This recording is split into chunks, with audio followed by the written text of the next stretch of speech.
నేను 100% గ్యారంటీ ఇస్తాను. ఈ ప్లేస్‌కి ఒక్కసారి మీరు గాని వచ్చి చూస్తే మీ మతిపోతుందంటే, ఇటువంటి లొకేషన్ మీ జీవితంలో చూసుండరు. అంత బావుంటది ఇది. మనం మామూలుగా స్వర్గం అంటారు గదా! స్వర్గం అంతకు మించి అంత బ్యూటిఫుల్ లొకేషన్ ఇది. ఇదే వాల్పరై. ఈరోజు మన వీడియోలో వచ్చేసి వాల్పరై గురించి మొత్తం డీటెయిల్స్ అయితే నేను ఎక్స్‌ప్లెయిన్ చేస్తాను. అది ఎక్కడుంది? మనం ఎలా ఎళ్ళాలి? అసల అక్కడ ఏమేమి చూడాలి? అన్ని డీటెయిల్స్ ఈరోజు ఈ వీడియోలో మనం డిస్కస్ చేద్దాం. చూడండి గాయ్స్, అసల మతిపోతుందబ్బా! ఈ లొకేషన్స్ చూస్తుంటే నాకైతే అసలు ఇక్కడి నుంచి రాబుద్దే కావట్లేదు. ఈరోజు మనం వెళ్తున్న ప్లేస్ వచ్చేసి వాల్పరై, ది గ్రేటెస్ట్ అంతే, తిరుగులేదు. ఫస్ట్ ఆఫ్ ఆల్ మనం మన తెలుగు రాష్ట్రాల నుంచి వాల్పరైకి ఎలా వెళ్ళాలంటే, మీరు కోయంబత్తూరు వచ్చేసింది. ఈ సిటీ మొత్తం కోయంబత్తూరు సిటీ అనమాట ఇది. కోయంబత్తూరు నుంచి అయితే మనకి ట్రాన్స్పోర్ట్ ఫెసిలిటీ అనేది ఉంటుంది. మన తెలుగు రాష్ట్రాల నుంచి కోయంబత్తూరుకి అయితే ఈజీగా వచ్చేవచ్చు. ట్రైన్ కానీ బస్సు కానీ ఏదైనా కోయంబత్తూరు బుక్ చేసుకోండి. అక్కడ నుంచి ఖచ్చితంగా క్యాబ్ తీసుకోవాలి. బస్సులో వెళ్దామంటే వెళ్ళొచ్చు, కానీ ట్రాన్స్పోర్ట్ చాలా కష్టంగా ఉంటుంది. ఖచ్చితంగా కార్ అనేది ఒకటి తీసుకోవాలన్నమాట. బస్సు ట్రాన్స్పోర్ట్ గురించి కూడా నేను వెళ్తూ వీడియోలో మాట్లాడతాను.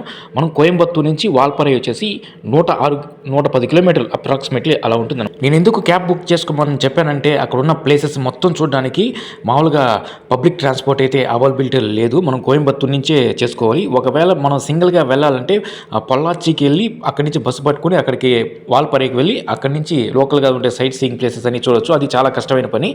తర్వాత మనం వెళ్తూ మాట్లాడుకున్నాం. నేను వచ్చేసి ఫ్యామిలీతో కోయంబత్తూరు ట్రిప్కి అయితే వచ్చాను. ఫస్ట్ రోజు కోయంబత్తూరులో ఉన్న లోకల్ ప్లేసెస్ చూసుకున్నాను. సెకండ్ రోజు ఈరోజు వాల్పరై అయితే వెళ్తున్నాను. తర్వాత వేరే ప్లేస్కి అయితే వెళ్తాను. ఇప్పుడు మనం వాల్పరై గురించి డిస్కస్ చేస్తాం అనమాట. వీళ్ళు వచ్చేసి కిలోమీటర్కి 15 రూపాయలు అయితే ఛార్జ్ చేస్తున్నారు క్యాబ్ వాళ్ళు. మంచి పర్సన్ ఆ పిల్లవాడు. తర్వాత అతని గురించి కూడా నేను చెప్తాను. చూస్తున్నాం కదా, మనం ఎర్లీ మార్నింగ్ 6:30 నుంచి కోయంబత్తూరులో వచ్చే బయలుదేరేసాం. ఇప్పుడు వాల్పరై వెళ్తున్నాం. చూస్తున్నాం కదా, ఈ లొకేషన్స్ అనేది చాలా బాగుంటాయి అనమాట. కోయంబత్తూరు, పొల్లాచి నుంచి వాల్పరై చుట్టూతా కొబ్బరి చెట్లు, విపరీతమైన కొబ్బరి చెట్లు అనమాట. ఈ పొల్లాచి అనే టౌన్ ఉంది కదా, కొబ్బరి చెట్లకి విపరీతమైన ఫేమస్. అక్కడి నుంచి మనం వాల్పరై అయితే వెళ్ళాలి. ఇప్పుడు మనం పొల్లాచిలో ఉన్నాము. పొల్లాచిలో మార్నింగ్ ఇప్పుడు బ్రేక్ఫాస్ట్ అయితే చేస్తున్నాం. పర్లేదు, టిఫిన్ అబోవ్ యావరేజ్. మనం ఈ కోయంబత్తూరులో ఎక్కడికి వెళ్ళాలన్నా కానీ ఈ ట్యాక్సీ ఉంది కదా, ఈ రెడ్ ట్యాక్సీ అయితే బుక్ చేసుకోవాలి. చాలా మనకి రీజనబుల్ ప్రైస్లోనే ఉంటుంది. ఈ రెడ్ ట్యాక్సీ ద్వారానే మనం వెళ్ళాలన్నమాట. ఇప్పుడు మనం కోయంబత్తూరు నుంచి పొల్లాచికి వచ్చాం. పొల్లాచి సరౌండింగ్లో వాల్పరైకి వెళ్ళే రూట్లో బ్రేక్ఫాస్ట్ అయితే చేస్తున్నాం. చూస్తున్నారు కదా ఆ లొకేషన్స్ ఎలా ఉన్నాయో, అద్భుతం అంతే. ఇప్పుడు మనం వాల్పరై వెళ్ళేటప్పుడు ఫస్ట్ మనం చూడాల్సిన ప్లేస్ వచ్చేసి అలియార్ డ్యామ్ అని పిలుస్తారు. వే టు అలియార్ డ్యామ్, అది కూడా మనకి కొద్దిగా ముందులోనే ఉంది.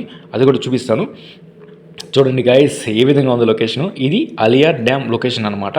చూస్తున్నారు కదా, ఇక్కడ నుంచి వాల్పరై 40 కిలోమీటర్లు ఉంది. అలియార్ డ్యామ్ ఏం ప్రత్యేకత అంటే, మనం లోపలికి వెళ్తూ మాట్లాడతాం. ఇది టికెట్ కౌంటరు. పర్ హెడ్ 10 రూపాయలు అయితే ఛార్జ్ చేస్తారు. టికెట్ తీసుకొని ఒక పెద్ద డ్యామ్ అనమాట.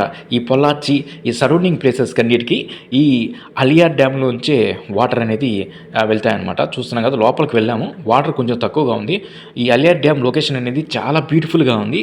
పిల్లలు ఆడుకోవడానికి, టైం స్పెండ్ చేయడానికి పార్క్ ఉంది. కొద్దిగా మనం ముందుకి ఈ దావకు ఉంది కదా, దీని నుంచి కొంచెం ముందుకు వెళ్తే, పైకి వెళ్తే అలియార్ డ్యామ్ అయితే లొకేషన్ చూడవచ్చు. ఇప్పుడు మనం ఎండాకాలం కాబట్టి వాటర్ అనేది చాలా తక్కువగా ఉంది. చాలా లీస్ట్. చూడండి, ఈ డ్యామ్లో చాలా తక్కువ వాటర్ అయితే ఉంది. అదే మనం మాన్సూన్ సీజన్లో, రైనీ సీజన్లో వస్తే అబ్బా, వెకేషన్ అసలు మత్తిపోతుంది. అంత బాగుంటాయి వ్యూస్ అనేది. చూస్తున్నారు కదా, ఇది అలియార్ డ్యామ్ లొకేషన్ అనమాట. ఇక్కడ కొంతసేపు, ఒక అరగంట సేపు టైం స్పెండ్ చేసాము. నేనైతే కంప్లీట్గా ఫ్యామిలీతో వెళ్తున్నాను. ఫ్యామిలీ ట్రిప్ అనమాట ఇది. చూస్తున్నారు కదా, ఈ లొకేషన్స్ ఎంత బ్యూటిఫుల్గా ఉన్నాయి. ఆ కొండల మధ్య ఈ డ్యామ్ అనేది అసలు మతిపోతుంది. ఈ డ్యామ్ దాటుకుని కొద్దిగా ఇప్పుడు మనం వాల్పరై కొండ మీదకి అయితే వెళ్తున్నాము. కొండ మీదకి వెళ్ళేటప్పుడు ఇక్కడ చెక్ పోస్ట్ అయితే ఉంటుంది. ఈ చెక్ పోస్ట్లో మనం టికెట్ తీసుకోవాలి. Per head 100 rupees. మన వెహికల్ నెంబరు ఎంటర్ చేసుకొని ఎంతమంది వెళ్తున్నాం అని చెప్పి వాళ్ళు చెక్ చేసిన తర్వాతే వాల్పరైకి అయితే పంపిస్తారు. ఇప్పుడు మనం వాల్పరై కింద నుంచి పైకి దాదాపు ఒక 40 కిలోమీటర్ల దూరం ఉంటుంది. ఈ 40 కిలోమీటర్ల దూరంలో ఆ జర్నీ అనేది మెమరబుల్, మీ లైఫ్లో మర్చిపోలేరనమాట. దాదాపు 40 హెయిర్ పిన్ బెండ్స్ అని పిలుస్తారు కదా, అంటే మన హెయిర్ పిన్ బెండ్స్ చాలా, మన ఏమంటారు, మన పిన్నీస్ ఉంటుంది కదా, తల్లో వేసుకునే పిన్నీస్, అటువంటి కరువుస్ అనేది ఉంటాయన్నమాట. అంత డేంజరస్ రోడ్లు. చూస్తున్నారు కదా, ఇది వచ్చేసి మనం పైకి వెళ్తున్నప్పుడు ఆ అలియార్ డ్యామ్ యొక్క వ్యూ అనమాట. కొంతసేపు ఇక్కడ టైం స్పెండ్ చేసి ఫ్యామిలీతో అలా కొన్ని ఫోటోలు తీసుకొని వీడియోలు తీసుకొని అయితే మనం కొంచెంకి ముందుకైతే బయలుదేరాము. ముందుకు వెళ్తున్నప్పుడు ఆ లొకేషన్స్ చూస్తుంటే, ఆ కొండల మలుపులు చూస్తుంటే అసలు మతిపోతుందబ్బా. అసలు నాకు అయితే ఏం అర్థం కావట్లేదు. పిల్లలైతే ఫుల్ ఎంజాయ్మెంట్. లైఫ్లో ఇటువంటి ట్రిప్ అనేది ఖచ్చితంగా వేయాలి గాయ్స్. అటువంటి ప్లేస్ ఇది. మీరు ఊటీ చూడకపోయినా పర్లేదు, ఈ వాల్పార అయితే రండి. ఈ వాల్పారలో ఉన్న డిసడ్వాంటేజ్ ఏంటంటే ట్రాన్స్పోర్ట్ చాలా తక్కువగా ఉంటుంది. మనం సింగిల్గా వెళ్ళాలంటే చాలా ఎక్స్పెన్సివ్ అనమాట. పైన ఎటువంటి ఫెసిలిటీస్ ఉండదు. కాకపోతే ఇంకోటి ఏంటంటే మొబైల్ నెట్వర్క్ అసలు ఏమాత్రం ఉండదు, ఎట్టి పరిస్థితిలో ఉండదు. అదొక చాలా మైనస్ అనమాట. చూస్తుంది పైకి వెళ్ళిన తర్వాత ఆ డ్యాము, పూర్తి డ్యామ్ వ్యూ అయితే కనిపిస్తుంది. కాకపోతే వాటర్ అనేది చాలా తక్కువగా ఉన్నాయి. ఈ వ్యూ పాయింట్లో చాలామంది వచ్చేసి ఫొటోస్ అయితే తీసుకుంటున్నారు. పైన వాళ్ళు సెక్యూరిటీ గార్డ్ వచ్చేసి ఇక్కడ ఆకూడదని చెప్పేసి చెప్తున్నారు. అందువల్ల మనం వెళ్తూ ఉన్నాం వాల్పారకి. చూస్తున్నారా ఈ లొకేషన్, అసలుకి మత్తి అసలు పోతుంది అంతే. పైకి వెళ్ళిన తర్వాత ఇంకా అంతకు మించిన అద్భుతమైన లొకేషన్స్ అనేది మనం చూడవచ్చు. ఆల్మోస్ట్ ఆల్ వాల్పారైకి అయితే మనం చేరుకున్నాం గాయస్. వాల్పారై ముందులోనే ఎంట్రన్స్లోనే చూస్తున్నారు కదా, ఆ లొకేషన్ చూడండి, అసలు మత్తిపోతుంది కదా. ఎంత గ్రీనరీ, ఎర్లీ మార్నింగ్ ఆ వ్యూస్ చూస్తుంటే అసలు పిచ్చి లేచిపోతుంది. ఇటువంటి వ్యూస్ అనేది ఎంజాయ్ చేయాలి లైఫ్లో. ఒక్కసారైనా సరే ఈ ప్లేస్ అనేది విజిట్ చేయండి. నేను చెప్తున్నాను 100% మీరు పెట్టిన డబ్బులకి అసలు అంత ఎక్స్పెక్ట్ అంతకు మించిన ఆ ఫీల్ అనేది మీకు కలుగుతుంది. చూడండి పిల్లలు అయితే ఫుల్ ఎంజాయ్ చేస్తున్నారు. నేను అలా కొంతసేపు మన వెహికల్ ఆపేసి, చాలా వెహికల్స్ వాళ్ళు ఆపేసి ఇక్కడ ఫోటోలు దిగడం కానీ వీడియోలు తీసుకోవడం కానీ చేస్తున్నారు. ఇక్కడ నుంచి లొకేషన్స్, టీ గార్డెన్స్ ఎటు చూసినా కానీ అసలుకి మత్తిపోతుంది. మీ కళ్ళు మామూలుగా రెప్ప ఇలా మూచుకుంటాం కదా, అసలు రెప్ప కూడా మూయలేమన్నమాట. అంత లొకేషన్స్ అనేది వాల్పారైలో ఉన్నాయి. మీరు అనుకుంటున్న ఊటీలో కూడా ఎంతోటి లొకేషన్స్ ఉండవు, కొడైకెనాల్లో కూడా ఇటువంటి లొకేషన్స్ ఉండవు. కానీ హిడెన్ జమ్ ఇది. చాలామందికి తెలియదు దీని గురించి. ఎందుకు తెలియదు అంటే అది కూడా చెప్తాను. ఇక్కడ ట్రాన్స్పోర్ట్ అనేది చాలా తక్కువ అనమాట. మన ఓన్ వెహికల్ కోయంబత్తూరు నుంచి కానీ పొల్లాచి నుంచి కానీ తెచ్చుకుంటేనే మనం మొత్తం చూడగలం. అక్కడికి వెళ్ళిన తర్వాత మనం ఏదో ఒక వెహికల్లో పట్టుకొని పోవాలంటే చాలా కష్టం. అది ఎందుకు నీకు తర్వాత పోను అర్థమవుతుంది. చూస్తున్నారు కదా, ఇప్పుడు ఫ్యామిలీతో సరదాగా కొంత టైం స్పెండ్ చేసిన తర్వాత మనం అసలు వాళ్ళకి, నేనంటే ఈ లొకేషన్స్ అన్నీ చాలా చూస్తున్నాను.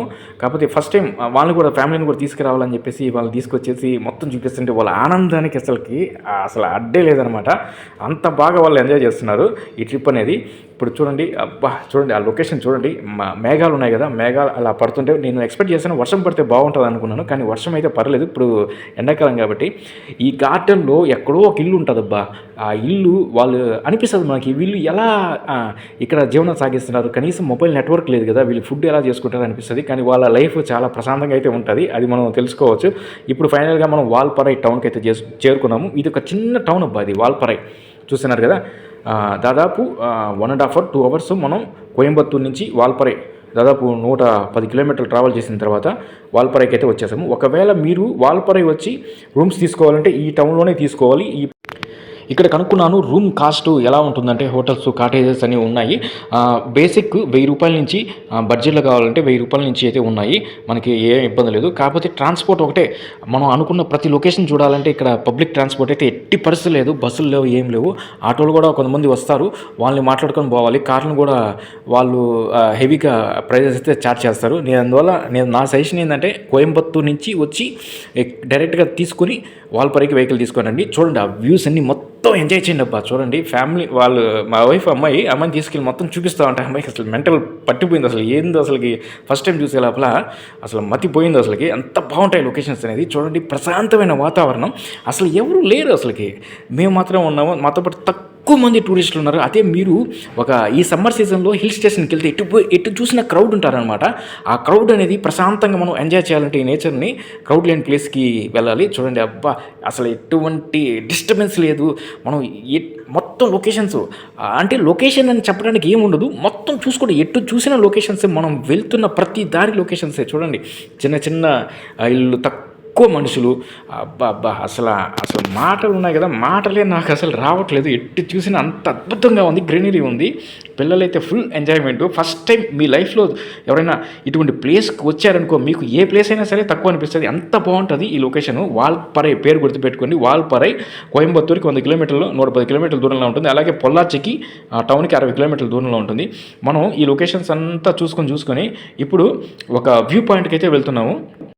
దాదాపు వాలపరై టౌన్లోంచి ఒక 10 కిలోమీటర్ల ముందుకు వెళ్ళిన తర్వాత ఈ లొకేషన్ వచ్చేసి నీలముడి వ్యూ పాయింట్ అని పిలుస్తారు. ఇక్కడ ఒక చిన్న అంగడి ఉంది. చాలా సేపు తర్వాత ఒక చిన్న అంగడే ఇక్కడ టీ అంగడి ఉంది. ఇక్కడ ఒరిజినల్ టీ ఆకుతో చేసిన టీ అనమాట. టీ అయితే తీసుకున్నాము. టీ వచ్చేసి 15 రూపాయలు అనమాట ఇక్కడ కాస్ట్. సరదాగా టీ తాగుతూ దాంట్లోనే ఫోటోలు వీడియోలు అయితే తీసుకున్నాం. చూడండి ఎటువంటి డిస్టర్బెన్స్ లేదు. పైనే మేఘాలు మనకు తగులుతున్నాయి.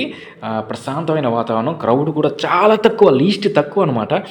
ఈ సీజన్లో ఎండాకాలంలో క్రౌడ్ తక్కువ ఉన్నారంటే ఇంకా మాన్సూన్ సీజన్లో చాలా తక్కువ ఉంటారు. ఎవరు విజిట్ చేయరు. ఎవరికి సామాన్యంగా ఈ ప్లేస్ గురించి తెలియదు అబ్బా, చాలామందికి తెలియదు. అంత బాగా ఎంజాయ్ చేయొచ్చు. ఫైనల్గా మనం నీలముడి వ్యూ పాయింట్కి అయితే వచ్చేసాము వాల్పరైలో. చూడండి ఇది ఒక వ్యూ పాయింట్. ఇక్కడ నుంచి చూస్తే చాలా అద్భుతంగా అయితే ఉంది. కాకపోతే చాలా రిస్క్ అనమాట, డేంజర్ ఇది. చూడండి అక్కడ ఫెన్సింగ్ కూడా వాళ్ళు కట్టేసి ఉన్నారు. తక్కువ మంది క్రౌడ్ మాత్రమే ఉన్నారు.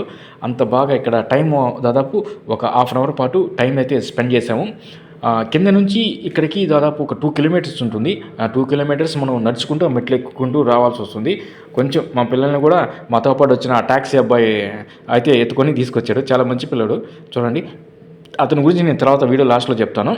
చాలా ఇక్కడైతే ఫుల్గా ఇప్పటికీ మధ్యాహ్నం టైం 12 అయిపోయిందనమాట. ఈ 12 గంటల లేపు మొత్తం అక్కడ చూసుకొని కొంతసేపు టైం స్పెండ్ చేసిన తర్వాత, ఎంజాయ్ చేసిన తర్వాత నెక్స్ట్ వ్యూ పాయింట్కి అయితే మనం వెళ్తున్నాము. నెక్స్ట్ మనం వెళ్తున్నాం కదా, వెళ్ళే లొకేషన్ వచ్చేసి కేరళ లొకేషన్ అనమాట. చూడండి ఇప్పుడు మనం కేరళ సైడ్ అయితే వెళ్తున్నాము. దాదాపు వాల్పరై టౌన్ నుంచి 30 కిలోమీటర్ల దూరంలో అయితే ఉంది ఒక డ్యాము. దాని పేరు వచ్చేసి షోలయార్ డ్యామ్ అనే ప్లేస్కి అయితే మనం వెళ్తున్నాం. వెళ్ళేటప్పుడే చూడండి అసలు ఎటు చూసినా ఒక చిన్న విలేజ్ ఉంటుంది. మనం విలేజ్ అంటే ఎన్ని అనుకుంటాం, చాలా పెద్ద ఊరు అనుకుంటాం. దాదాపు ఇక్కడ విలేజ్ అంటే 10 ఇళ్ళకి మించి ఉండవు అనమాట. ఆ 10 ఇళ్ళలోనే వాళ్ళు మొత్తం జీవనం సాగిస్తూ మొబైల్ సిగ్నల్ లేకుండా, నెట్వర్క్ లేకుండా ప్రశాంతమైన జీవనాన్ని అయితే సాగిస్తున్నారు. వీళ్ళని చూసిన తర్వాత అబ్బా లైఫ్ అంటే ఇది కదరా, ఇలాంటి లైఫ్లో ఒక్కసారైనా మనం ఉండాలి కదా అని మనకు అనిపిస్తుంది. అంత అసలు మీకు వచ్చి చూడండి, ఖచ్చితంగా చూడండి. నేను ఎందుకు ఇంత నొక్కి చెప్తున్నానంటే ఎన్నో టూర్లకు వెళ్ళాను, ఎన్నో ప్లేస్కి వెళ్ళాను. ఇంత నొక్కి నేను ఇంత ఎక్సైట్మెంట్తో నేను ఎక్కడ చెప్పలేదు. దాదాపు క్లోజ్ టు మన కేరళ బార్డర్. ఇది వచ్చేసి షోలయార్ డ్యామ్ అని పిలుస్తారు. మనం పైకి వెళ్ళడానికైతే ఎంట్రీ లేదంట, ఇప్పుడు క్లోజ్ చేస్తున్నారంట. ఓకే, కొంచెం డిసప్పాయింట్మెంటు. ఆ తర్వాత వేరే వెనక నుంచి అయితే షోలయార్ డ్యామ్ని అయితే చూడొచ్చంట. ఇది కేరళ బార్డర్. ఇది అటు ఒక అడుగు ముందుకేస్తే కేరళ, ఒక అడుగు ఇట్టేస్తే తమిళనాడు. వెనక నుంచి వెళ్తే ఈ షోలయార్ డ్యామ్లో వాటర్ అయితే చాలా తక్కువ ఉన్నాయి. ఇది వాల్పరై నుంచి 30 కిలోమీటర్లు దాకా ఉంది. అదే నేను చెప్పాను కదా, మీరు పబ్లిక్ ట్రాన్స్పోర్ట్లో వచ్చి లొకేషన్ చూడాలంటే ఎట్టి పరిస్థితుల్లో కుదరదు. హెవీగా రేట్లు అడుగుతారు. అసలు వెహికల్స్ కూడా దొరకవు. అందుకని నేను చెప్పింది కోయంబత్తూరు నుంచి వెహికల్ తీసుకొని వచ్చి ఈ ప్లేస్ని చూడండి అని చెప్పేసి. వాటర్ చాలా తక్కువ ఉన్నాయి, సమ్మర్ సీజన్ కాబట్టి అదే చెప్తున్నారు. తర్వాత ఈ కేరళ బార్డర్లోనే మధ్యాహ్నం అయింది. మధ్యాహ్నం లంచ్ కోసమని ఒక హోటల్లో దిగాము. ఫుడ్ తింటుంటే చెప్పాను కదా, ఈ కేరళ బార్డర్లో ఈ ఫుడ్ గురించి నేను చెప్తాను. వరస్ట్ ఎన్ని వరస్టులు చెప్తే అంత వరస్ట్, అంత చండాలంగా ఉంది, అంత tasteless. Non veg item order చేసుకుంటే ఎట్టి పరిస్థితులు ఆర్డర్ చేసుకోవద్దు. తర్వాత చూసుకొని మనం ఇప్పుడు వాల్పరై సైడ్ అయితే వెళ్తున్నాం. అక్కడ ఏదో ఉత్సవం జరుగుతుంది అనుకున్నాను. కాకపోతే ఇప్పుడు తమిళనాడులో ఎలక్షన్ అంటే కదా, ఎలక్షన్కి సంబంధించి క్యాంపెయిన్ అనమాట అది. ఇక్కడి నుంచి మన వాల్పరైకి 30 కిలోమీటర్ల దూరంలో ఉంది. 30 కిలోమీటర్ల దూరంలోకి వెళ్ళిన తర్వాత ఇప్పుడు మనం వాల్పరై టౌన్లోకి అయితే వెళ్ళము. పక్కనే ఆ వాల్పరై దాటుకొని వెళ్ళిన తర్వాత ఒక బాలాజీ టెంపుల్ ఉంది. ఆ టెంపుల్ చూసుకొని మనం వెళ్ళిపోదాము. ఆ టెంపుల్ చూశారు కదా, ఇది అబ్బా ఈ టెంపుల్ అనేది నేను ఇక్కడికి వచ్చిన తర్వాత కనీసం దాదాపు ఒక 2 కిలోమీటర్లు పైకి స్టీప్గా వెళ్ళాలి. ఏం బాగుంటుంది అనుకున్నాను. వెళ్ళిన తర్వాత చూసిన తర్వాత మత్తిపోతుందబ్బా, వర్త్ అంతే. అసలు వచ్చిన దానికి ఫుల్ సాటిస్ఫాక్షన్. అసలుకి మనం పెట్టిన డబ్బులకి అంత 1000% సాటిస్ఫై అయిపోయింది. ప్రశాంతమైన వాతావరణం, ఎవరు లేరు అసలుకి. అంత చుట్టూత కొండలు, భయంకరమైన ఫారెస్ట్. ఆ ఫారెస్ట్ మధ్యలో ట్రీ గార్డెన్స్ దగ్గర ఈ టెంపుల్. అబ్బా ఎంత ప్రశాంతంగా ఉందంటే ఈవినింగ్ టైము చూసిన తర్వాత అసలు మత్తిపోతుంది. కొంతసేపు సరదాగా అక్కడ కూర్చొని వీడియో అయితే తీస్తున్నాను. చూడండి ఎంత బాగుందబ్బా, అసలు ఎంత ప్రశాంతమైన లైఫ్. చాలు ఈ వాల్పరై చూస్తే చాలు, అసలు ఇండియాలో సగం లొకేషన్ చూసినట్టే అంత బాగుంటుంది. అది కొంతసేపు వీళ్ళ పిల్లల్ని తీసుకొని సరదాగా మొత్తం అదంతా తిరిగాను. ఎవరు లేరు, మనమే అంతే. ఎంత తక్కువ క్రౌడ్ అంతే అంత ప్రశాంతంగా ఎంజాయ్ చేయాలంటే ఈ వాల్పరైయే చూసుకోండి. ఈ లొకేషన్ చూసిన తర్వాత ఇప్పుడైతే మనం రిటర్న్ టు పొలాచి వెళ్తున్నాం కదా, వెళ్ళేటప్పుడు భయంకరమైన దట్టమైన ఫారెస్ట్ ఇది. నేను అనుకున్నాను ఏంటంటే కనీసం ఒక ఎలిఫెంట్, ఒక జంతువులు కనిపిస్తాయి అనుకున్నాను. మన బ్యాడ్ లక్ ఏంటంటే మనం వీడియో తీసే లోపల అవి వెళ్ళిపోయినాయి. మన వీడియోకి అయితే మాకైతే కనిపించాయి, జంతువులు కనిపించాయి, వీడియోలో అయితే పడలేదు అవి. చూడండి ఎదురుగా ఒక బస్సు వస్తుంది, మంది వెహికల్ పట్టదు, జాగ్రత్తగా వెళ్ళాలి, అంత డేంజర్ ఇది. చూడండి ఈ లొకేషన్, అబ్బా ఈవినింగ్ సన్సెట్ టైం ఇది, ఎంత బాగున్నాయి, ఎంత బ్యూటిఫుల్, అసలు ఎంత మాట్లాడినా వీళ్ళు వాల్పరై లొకేషన్స్లోనే మేము బాగా అబ్జర్వ్ చేసింది ఏంటంటే చాలామంది అటు సైడ్ కేరళ వాళ్ళు కానీ ఇటు సైడ్ తమిళనాడు వాళ్ళు కానీ ఫిల్మ్ ఇండస్ట్రీ వాళ్ళు కానీ షూటింగ్ అయితే చేస్తున్నారు ఈ లొకేషన్స్లోనే. అది కూడా మనం బాగా క్లియర్గా నోటీస్ చేయవచ్చు. అబ్బా అసలు ఈవినింగ్ టైము సన్సెట్ టైం చూస్తున్నారు కదా, ఆ లొకేషన్ మత్తిపోతుందంతే, అంత బ్యూటిఫుల్ అంతే. ఇప్పుడు ఆల్మోస్ట్ ఆల్ మనం వాల్పరైలో అన్ని ప్లేసెస్ అయితే కవర్ చేసాము. ఒక లొకేషన్ అని కాదు, మీరు ఎట్టు పోయిన లొకేషన్ అదే. ఒక ప్లేస్ అంటే 1-2 లొకేషన్లు ఉంటాయి, వాల్పరైలో ప్రతి ఏరియా లొకేషనే. ఫైనల్గా మనం రిటర్న్లో పొల్లాచికి అయితే వచ్చేసిన తర్వాత ఇక్కడ టెంకాయలు ఫేమస్ అన్నారు కదా, ఒకసారి టెంకాయలు కొబ్బరి నీళ్ళు తాగుదామని ట్రై చేసాము. చూడండి ఆ పెద్ద ఆయన కొబ్బరి నీళ్ళు అయితే తీస్తున్నాడు, దాదాపు 3/4 లీటర్ ఉన్నాయి ఒక్కొక్క టెంకాయకి, 40 రూపాయలు అయితే తీసుకుంటున్నారు. చూడండి గైస్, కొన్ని టెంకాయలు అయితే తాగాము ఫ్యామిలీ అందరూ కలిపేసి. ఇప్పుడు ఈ అబ్బాయి గురించి చెప్తున్నాను కదా, మన డ్రైవర్ ఇతనే, ఈ క్యాబ్ డ్రైవరు. ఇతను ఎంత కేర్గా జాగ్రత్తగా మమ్మల్ని తీసుకెళ్ళి మొత్తం ఒక 3 రోజులు మనతో పాటే ఉన్నాడు. మనతో పాటు అన్నీ చూపించాడు, కోయంబత్తూరు చూపించాడు, ఊటీ చూపించాడు, ఈ పొల్లాచి మొత్తం సరౌండింగ్స్ వాల్పరై చూపించాడు. అంత మంచి అబ్బాయి క్యాబ్ అతను, తమిళ అతను. ఫైనల్గా మనం నైట్ 8 అయిపోయింది, రిటర్న్ అయ్యి కోయంబత్తూరుకి వచ్చేసి రూమ్లోకి అయితే వచ్చేసాం. ఫుల్గా టైర్డ్ అయిపోయాం. ఇది గైస్ వీడియో గురించి ఒపీనియన్ చెప్పండి.